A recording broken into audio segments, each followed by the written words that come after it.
నమస్కారం. ఒక లిటరీ ఫెస్టివల్లో ఆర్ట్ అండ్ ఇట్స్ రెసిలియన్స్ అనే ఒక విషయం మీద నేను చేసిన ప్రసంగం, ఒక సంవాదం.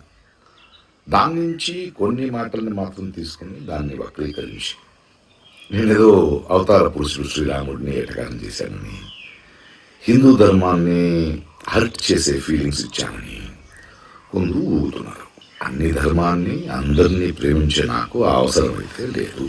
కానీ ధర్మాన్ని మతోన్మాదంతో అడ్డుపెట్టుకొని అసహ్యమైన రాజకీయం చేస్తున్న వాళ్ళని నేను అడిగే ప్రశ్నలకి సమాధానం ఇవ్వలేక కొందరు నన్ను యాంటీ హిందూ ధర్మ విరోధి అని బింబించడానికి ప్రయత్నిస్తున్నారు. పాపం వాళ్ళ ఏడుపు, వాళ్ళ కష్టం నాకు అర్థమవుద్ది. సో వాళ్ళకి సమాధానం చెప్పాలి. ఏమైందంటే నేను ఇప్పుడే తమిళనాడు ఎలక్షన్స్ అయిపోయి కొంచెం తోట పనిలో ఉన్నాను. వర్షాకాలం వస్తుంది, ఎండాకాలం ఎండ్ అవుతుంది, చెట్లు మొక్కలతో మాట్లాడుకోవాలి.